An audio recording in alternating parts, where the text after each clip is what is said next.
Hello students, IV Technical Classes के अंदर आप सबका बहुत बहुत स्वागत है। आज हम लोग जिस फ्रीक्वेंसी मीटर की बात कर रहे हैं उसका नाम है वेस्टर्न फ्रीक्वेंसी मीटर।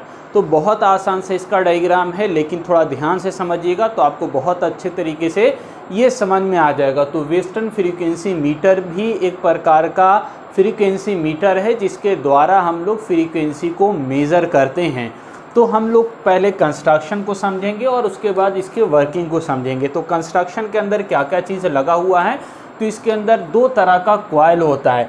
एक ऊपर में यानी कि ये वाला कॉइल है जो रेड कलर से हमने दिखाया है, ये दोनों कॉइल आपस में सीरीज में कनेक्टेड है और इन दोनों कॉइल को मिलाकर हम क्या बोल रहे हैं, कॉइल बी बोल रहे हैं। ठीक है, ये दोनों कॉइल। दूसरा जो कॉइल है वो ये वाला ब्लैक कलर से हमने दिखाया है, ये दोनों भी आपस में सीरीज में कनेक्टेड है। इस कॉइल को हम लोग कॉइल ए बोल रहे हैं और ये दोनों कॉइल आपस में परपेंडिकुलर रहता है, यानी 90 डिग्री का दोनों के बीच में डिफरेंस रहता है। तो ये आपका दो तरह का कॉइल बांधा हुआ है और एक कॉइल जो है वो दो भाग में स्प्लिट है और दोनों आपस में कनेक्टेड है, सीरीज कनेक्टेड है। तो ये वाला कॉइल ए हो गया और दूसरा जो कॉइल लगा हुआ है ये कॉइल बी हो गया। अब यहाँ पर ध्यान से समझिएगा कि कॉइल ए और कॉइल बी के बीच में हम लोग मैग्नेटिक नीडल रखे हुए हैं। यही मैग्नेटिक नीडल जो है मूव करेगा अकॉर्डिंग टू फ्रीक्वेंसी और हमको फ्रीक्वेंसी को बताएगा। इस मैग्नेटिक नीडल के साथ आपका पॉइंटर लगा हुआ है, ये पॉइंटर मूव करेगा और पॉइंटर जब मूव करेगा तो आपका स्केल के ऊपर रीडिंग शो होगा। ये स्केल के ऊपर जो कैलिब्रेशन किया गया है वो फ्रीक्वेंसी को दिखाया गया है। अगर आपका पॉइंटर बिल्कुल सीधा है इसका मतलब नॉर्मल फ्रीक्वेंसी है 50 हर्ट्ज है, एक तरफ लोअर फ्रीक्वेंसी है राइट साइड में और हायर फ्रीक्वेंसी लेफ्ट साइड में होगा। तो ये फ्रीक्वेंसी दर्शाया हुआ है लोअर और हायर, और सेंटर में मतलब है नॉर्मल फ्रीक्वेंसी 50 हर्ट्ज फ्रीक्वेंसी है। अब और जो ध्यान देने वाला चीज़ है कंस्ट्रक्शन के अंदर वो क्या है कि हम लोग यहाँ पर सप्लाई लगाए हुए हैं। नीचे पूना नहीं दिख रहा होगा आपको, ये सप्लाई सिस्टम है यानी एसी सप्लाई लगा हुआ है। ये एसी सप्लाई के द्वारा दोनों कॉइल के अंदर करंट जाएगा। इधर से कॉइल आपका कॉइल बी के अंदर करंट जाएगा और इधर से आपका करंट यहाँ से करंट जाएगा, कॉइल आपका ए के अंदर करंट जाएगा। यानी दोनों कॉइल के अंदर करंट जाने के लिए रास्ता बना हुआ है, दोनों कॉइल आपस में कनेक्टेड है। ठीक है, यानी सप्लाई से कनेक्टेड है। अब यहाँ पर और एक चीज़ ध्यान देना है कि हमने कॉइल ये वाला जो कॉइल है यानी कॉइल बी, इसके साथ एक इंडक्टर लगाया हुआ है सीरीज में, जिस इंडक्टर को हम क्या बोल रहे हैं, एल बी से दिखा रहे हैं, यानी बी कॉइल का इंडक्टर है। और इसी कॉइल के साथ यानी कॉइल बी, ये जो ऊपर नीचे रेड वाला है, इस कॉइल के साथ हम लोग सीरीज में एक रेसिस्टर लगाए हुए हैं जिसको हम लोग आर बी से दर्शा रहे हैं, यानी रेसिस्टर इन कॉइल बी। ठीक है, यानी जो इंडक्टर है वो सीरीज में लगा हुआ है और जो रेसिस्टर है वो पैरेलल में लगा हुआ है कॉइल बी के अंदर। अब ध्यान से देखिएगा, यहाँ पर कॉइल ए जो है, इस कॉइल ए के अंदर उल्टा काम किया है। क्या किया है, तो जो रेसिस्टर है उसको सीरीज में लगाए हुए हैं और जो इंडक्टर है उसको हम पैरेलल में लगाए हुए हैं। किसके साथ, कॉइल ए के साथ। कॉइल ए के साथ जो इंडक्टर है उसको एल ए से दर्शाया जा रहा है और ये जो इंडक्टर है कॉइल ए के साथ पैरेलल में है और जो रेसिस्टर उसको आर ए से दर्शा रहे हैं और ये रेसिस्टर कॉइल ए के साथ सीरीज में कनेक्टेड है। यानी दोनों में उल्टा है, इसमें यहाँ पर इंडक्टर सीरीज में है, रेसिस्टर पैरेलल में है, यहाँ पर इंडक्टर पैरेलल में है और रेसिस्टर सीरीज में। ये क्यों किया गया है अच्छे से आपको समझ में आएगा आगे जब हम लोग वर्किंग समझेंगे तब। इतना बात अगर समझ में आ गया तो आप एक पेज इसके बारे में लिख सकते हैं आराम से, यानी यही इसका कंस्ट्रक्शन है। फिर से आपको समझा दे रहे हैं, दो कॉइल लगा हुआ है, कॉइल ए है और दूसरा कॉइल बी है। कॉइल ए के साथ आपका कॉइल बी जो है इसके साथ इंडक्टर लगा हुआ है सीरीज में, एल बी से दर्शा रहे हैं, रेसिस्टर लगा हुआ है आर बी से दर्शा रहे हैं, पैरेलल में लगा हुआ है। और कॉइल ए के साथ आपका पैरेलल में इंडक्टर लगा हुआ है, एल ए से दर्शा रहे हैं, सीरीज में रेसिस्टर लगा हुआ है, आर ए से दर्शा रहे हैं, दोनों के लिए सप्लाईज लगा हुआ है। यहाँ पर एक एक्स्ट्रा एल हम लोग लगाया है, किस लिए एक्स्ट्रा एल लगाया है, तो ये इंडक्टर को यानी हार्मोनिक को कम करने के लिए, यानी एक प्रकार का फिल्टर के रूप में इस इंडक्टर का यूज़ किया जाता है। और बाकी यहाँ पर आपका लोड लगा हुआ होगा जिसके क्रॉस हमको फ्रीक्वेंसी मेजर करना है। तो ये टोटल आपका कंस्ट्रक्शन, और यहाँ पर साथ में हमने magnetic circuit with magnetic axis दिखाया, यही मेन रोल निभाएगा जब वर्किंग की बात करेंगे। तो मैग्नेटिक एक्सिस क्या है, तो यहाँ पर आपका जो कॉइल ए लगा हुआ है, इस कॉइल ए के परपेंडिकुलर में एक एक्सिस ड्रॉ किया हमने जिसको एक्सिस ऑफ कॉइल ए कहा है, और यही एक्सिस ऑफ कॉइल ए है, यानी कॉइल ए के अंदर जो मैक्सिमम आपका मैग्नेट प्रोड्यूस होगा, जो मैक्सिमम डिफ्लेक्शन होगा पॉइंटर में, जब ये वाला एक्सिस के अलोंग आपका पॉइंटर या मैग्नेटिक नीडल रहेगा तब।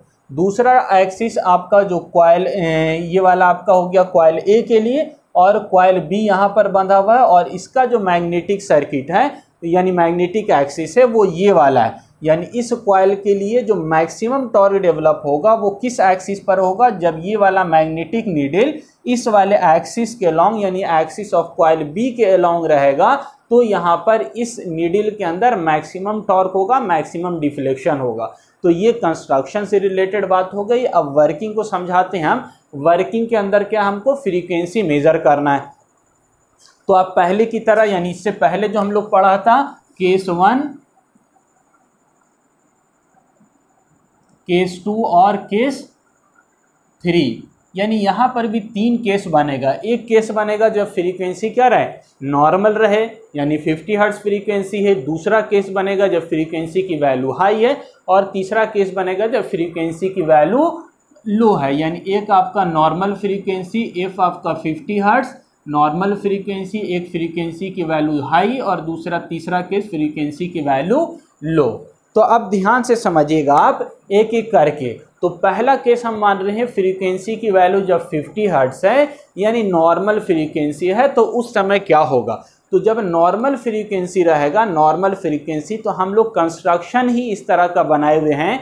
यानी हम लोग LB यानी इस वाले इंडक्टर को, यहाँ पर के इंडक्टर को, रेसिस्टर को, ये रेसिस्टर को इस तरह से सेलेक्ट किए हुए हैं कि नॉर्मल फ्रीक्वेंसी पर 50 हर्ट्ज पर दोनों के क्रॉस यानी कॉइल बी के क्रॉस और कॉइल ए के क्रॉस दोनों के इक्वल क्या करंट जो है वो इक्वली डिस्ट्रीब्यूट हो, इक्वल जाए। तो यहाँ से भी करंट जाएगा इस वाले कॉइल के अंदर भी, और इस वाले कॉइल के अंदर भी जाएगा।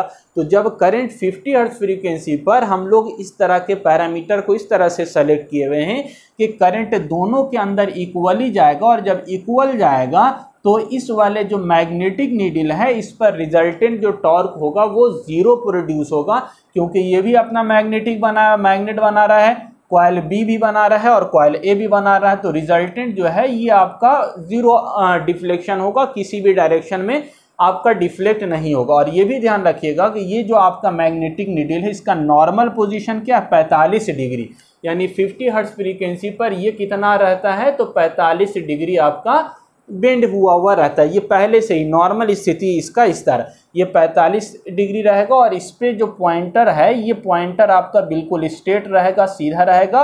ये नॉर्मल इसका कंडीशन है। नॉर्मल कंडीशन कहने का मतलब कि 50 हर्ट्ज फ्रीक्वेंसी पर दोनों के क्रॉस करंट की वैल्यू सेम जाएगी, और करंट की वैल्यू सेम होगी तो दोनों का मैग्नेट सेम होगा, इक्वल एंड अपोजिट होगा, जिससे कोई भी रिजल्टेंट टॉर्क नहीं होगा, ना ही आपका मैग्नेटिक नीडल मूव करेगा और ना ही पॉइंटर डिफ्लेक्ट करेगा, और रीडिंग जो है आपका नॉर्मल शो यानी 50 हर्ट्ज शो करेगा।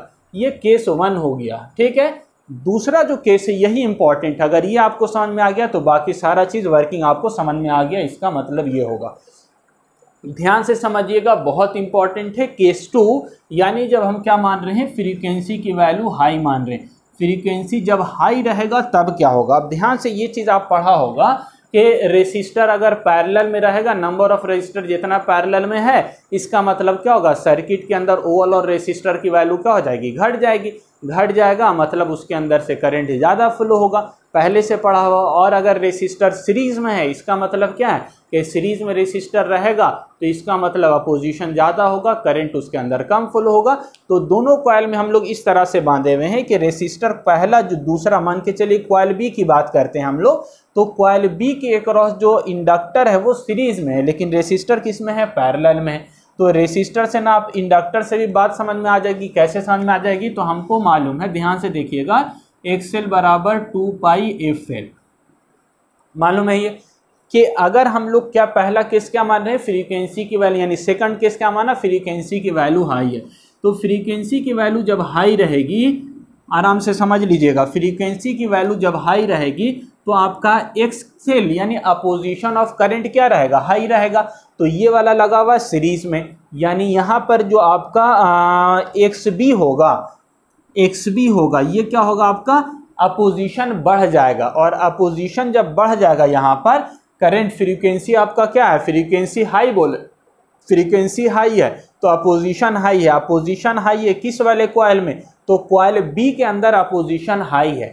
तो अपोजिशन जब हाई है, करंट यहाँ से आना चाह रहा था, इस वाले कॉइल में जाना चाह रहा था, कॉइल बी के अंदर जाना चाह रहा था, लेकिन इसका अपोजिशन क्या है, ज़्यादा है। अपोजिशन ज़्यादा है तो इसमें करंट नहीं जाएगा, तो जाएगा कहाँ से करंट, तो अब ये वाला इसको रास्ता मिला, इस वाले रास्ता में जाएगा।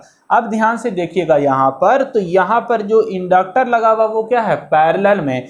पैरेलल में मतलब क्या है, इंडक्टर अपोजिशन यहाँ पर, यानी कि इस वाले कॉइल, या डायरेक्टली ये समझिए आप कि अगर इंडक्टर के अक्रॉस यहाँ पर अपोजिशन ज़्यादा हो रहा है तो ऑब्वियस है कि करंट का दूसरा रास्ता चूज करेगा। तो दूसरा रास्ता कौन सा है, ये वाला कॉइल ए के पास है, तो कॉइल ए के अंदर करंट की वैल्यू क्या होगी, ज़्यादा फ्लो होगी, यानी कॉइल ए के अंदर करंट ज़्यादा होगा। अब ध्यान से रखिएगा, पहला केस जब यानी दूसरा फ्रीक्वेंसी जब हाई है, फ्रीक्वेंसी हाई है तो कॉइल बी के अंदर करंट की वैल्यू क्या हो गई, यानी आई बी हम बोल दे रहे हैं, आई बी घट गया है, कॉइल ए के अंदर क्या हो गया, करंट की वैल्यू बढ़ गई है। ठीक है, ये समझ में आ गया।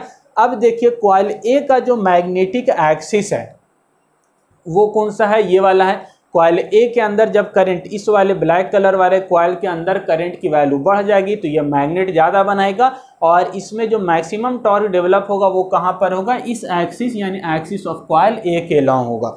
तो अब देखिए ये जो नीडल है, ये नीडल आपका कहाँ जाएगा, ये नीडल कहाँ पर मूव करेगा, ये जो नीडल है ये क्या चाहेगा, कहाँ पर, इसके लॉन्ग जाना चाहेगा। तो पहले 45 डिग्री था, अब यहाँ पर हम बोल रहे हैं कि इस वाले कॉइल के अंदर करंट ज़्यादा आया है, मैग्नेटिक फ्लक्स ज़्यादा है, तो अब आपका जो पॉइंटर यानी मैग्नेटिक नीडल है वो एक्सिस ऑफ कॉइल ए के लॉन्ग मूव करेगा, यानी कि ये वाला जो ये नीडल है ये इस तरह से मूव करेगा।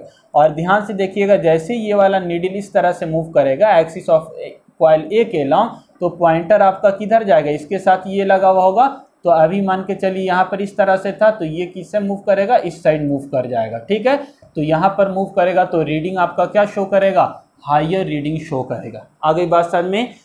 फिर से हम बोल रहे हैं कॉइल बी के अक्रॉस जब फ्रीक्वेंसी की वैल्यू हाई है, फ्रीक्वेंसी की वैल्यू हाई है तो यहाँ पर करंट कम जाएगा, तो करंट जाएगा किधर से, तो कॉइल ए के अंदर करंट जाएगा, कॉइल ए के अंदर करंट जाएगा, तो यहाँ पर मैग्नेटिक फ्लक्स ज़्यादा होगा, मैग्नेटिक फ्लक्स ज़्यादा होगा, तो ये जो मैग्नेटिक नीडल है वो एक्सिस ऑफ कॉइल ए के लॉन्ग मूव करेगा, एक्सिस ऑफ कॉइल ए के लॉन्ग मूव करेगा, तो नीडल हायर की तरफ मूव करेगा, यानी आपका हायर रीडिंग, हायर फ्रीक्वेंसी को शो करेगा। ठीक है, इसी चीज़ को और हम समझा सकते हैं किस तरह से, कि यहाँ पर देखिए कि आपका यहाँ पर हम क्या बोल लेते हैं, फ्रीक्वेंसी बढ़ा है, एक्सेल बढ़ा है, किस वाले कॉइल में, ये बी के अंदर, तो सेम उसी टाइम पर क्या होगा कि यहाँ पर फ्रीक्वेंसी आपका हाई होना, अपोजिशन है, करंट यहाँ पर कम जाएगा, लेकिन यहाँ पर अब फ्रीक्वेंसी बढ़ा तो यहाँ पर भी आपका क्या होगा, एक्सेल बढ़ेगा, ये यहाँ पर भी इंडक्टर एक्सेल बढ़ेगा, तो यहाँ पर अब क्या होगा, एक्सेल बढ़ा तो यहाँ पर वोल्टेज ड्रॉप बढ़ जाएगा, और वोल्टेज ड्रॉप बढ़ गया मतलब वोल्टेज की वैल्यू बढ़ गई इसके क्रॉस।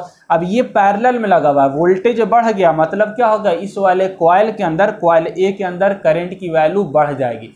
केस 2 ही की बात कर रहे हैं हम, लेकिन आप इस तरह से भी समझ सकते हैं कि करंट के रिस्पेक्ट में ना वोल्टेज के रिस्पेक्ट में अगर बात करें हम, तो यहाँ पर करंट फ्रीक्वेंसी बढ़ने की स्थिति में फ्रीक्वेंसी बढ़ गया है, फ्रीक्वेंसी बढ़ गया तो एक्सेल बढ़ गया है। अब चूंकि ये वाला इंडक्टर पैरेलल में लगा हुआ है इसीलिए यहाँ पर वोल्टेज बढ़ जाएगा, वोल्टेज ड्रॉप, वोल्टेज बढ़ेगा तो आपका ओम्स लॉ के हिसाब से करंट की वैल्यू बढ़ेगी, और करंट बढ़ेगा तो फ्लक्स बढ़ेगा, फ्लक्स बढ़ेगा तो ये वाला नीडल हायर की तरफ मूव करेगा। ये केस 2 हो गया। आई होप आपको क्लियर हुआ होगा। केस 3 बताते हैं। केस 3 क्या है कि जब फ्रीक्वेंसी की वैल्यू क्या हो जाए, लोअर हो जाए, तो फ्रीक्वेंसी की वैल्यू जब लोअर हो जाएगी तो फ्रीक्वेंसी की वैल्यू लोअर है, इसका मतलब क्या है, एक्सेल की वैल्यू क्या है, घट जाएगा। एक्सेल घट जाएगा तो इस वाले कॉइल के अंदर जब फ्रीक्वेंसी की वैल्यू कम हो गई है तो एक्स बी यानी फ्रीक्वेंसी यहाँ पर क्या हो गया है, रिएक्टेंस घट जाएगा, रिएक्टेंस घट जाएगा तो करंट की वैल्यू क्या हो जाएगी, इस वाले कॉइल के अंदर बढ़ जाएगा। कौन से कॉइल के अंदर, बी कॉइल के अंदर, इस वाले कॉइल के अंदर करंट की वैल्यू क्या हो जाएगी, बढ़ जाएगी। अब यहाँ पे ध्यान से देखिएगा, इस वाले कॉइल के अंदर जब करंट की वैल्यू बढ़ जा रही है, मैग्नेटिक फ्लक्स ज़्यादा बनेगा इसका, तो इसका एक्सिस कौन सा है, तो ये वाला जो कॉइल आपका बी है इसका एक्सिस कौन सा है, तो इसका एक्सिस यहाँ पर एक्सिस ऑफ कॉइल बी ये वाला है, ठीक है। तो यहाँ पर जो निडल होगा ये निडल किधर मूव करेगा, इस एक्सिस के लॉन्ग मूव करेगा। तो यहाँ पर रीडिंग कैसा आपका शो करेगा, लोअर की तरफ शो करेगा यदि आपकी फ्रीक्वेंसी घट जाती है तो। फिर से तीसरा केस बता रहे हैं, फ्रीक्वेंसी घट गया है, फ्रीक्वेंसी घट गया तो एक्सेल की वैल्यू घट गई, एक्सेल घट गया मतलब opposition of current in the coil बी घट गया है, कॉइल बी के अंदर अपोजिशन घट गया है मतलब करंट की वैल्यू बढ़ गई है। करंट की वैल्यू बढ़ जाएगा तो यहाँ पर इस वाले बी कॉइल के अंदर मैग्नेटिक फ्लक्स ज़्यादा होगा, मैग्नेटिक फ्लक्स ज़्यादा होगा तो जो नीडल है मैग्नेटिक नीडल वो एक्सिस ऑफ कॉइल बी के अलोंग मूव करेगा। और एक्सिस ऑफ कॉइल बी कौन सा है, ये वाला स्ट्रेट वाला है, तो ये इस साइड मूव करेगा तो इधर का जो नीडल है वो आपका लोअर की तरफ मूव करेगा। तो 3 केस आपको हमने बताया। पहला जब नॉर्मल है तो हम लोग कंस्ट्रक्शन के टाइम इस तरह से इंडक्टर और रेसिस्टर सेलेक्ट करते हैं कि नॉर्मल फ्रीक्वेंसी पर दोनों में सेम करंट फ्लो हो और आपका एक दूसरे के इक्वल अपोजिट होने की वजह से जो आपका क्या होगा नीडल है वो 0 यानी 50 हर्ट्ज पर होगा, कोई भी मूवमेंट नहीं होगा। हायर होगा तो आपका इस वाले कॉइल के अंदर कॉइल ए के अंदर करंट ज़्यादा जाएगा और उसकी वजह से एक्सिस ऑफ कॉइल के ए के लॉन्ग आपका नीडल मूव करेगा और हायर की तरफ शो करेगा। और अगर लो रहेगा तो कॉइल बी के अंदर करंट ज़्यादा जाएगा, कॉइल बी के अंदर करंट ज़्यादा जाएगा तो एक्सिस ऑफ कॉइल बी के लॉन्ग पॉइंट ये मैग्नेटिक नीडल मूव करेगा। और मैग्नेटिक नीडल अगर बी की तरफ यानी एक्सिस ऑफ कॉइल बी की तरफ मूव करता है तो आपका जो पॉइंटर है वो लोअर की तरफ मूव करेगा। तो आई होप आपको तीनों केस बहुत अच्छे से समझ में आ गया होगा। तो इस टाइप के फ्रीक्वेंसी मीटर को हम लोग वेस्टर्न फ्रीक्वेंसी मीटर बोलते हैं। तो टोटल 3 टाइप का फ्रीक्वेंसी होता है, मीटर होता है। एक होता है आपका मैकेनिकल रेजोनेंस वाला, दूसरा इलेक्ट्रिकल रेजोनेंस जिसके अंदर हम लोग इससे पहले बात किया था, और ये तीसरा टाइप वेस्टर्न फ्रीक्वेंसी मीटर है। ये आपका 2 कॉइल के आधार पर इंडक्टर और रेसिस्टर लगा उसके अकॉर्डिंग काम करता है। तो आई होप आपको बहुत अच्छे से ये क्लियर हो गया होगा। अगर आपको वीडियो पसंद आया तो लाइक कीजिएगा, चैनल पर नए हैं तो सब्सक्राइब कीजिएगा और अपने दोस्तों को ज़रूर शेयर कीजिएगा। मिलते हैं नए वीडियो में, थैंक यू।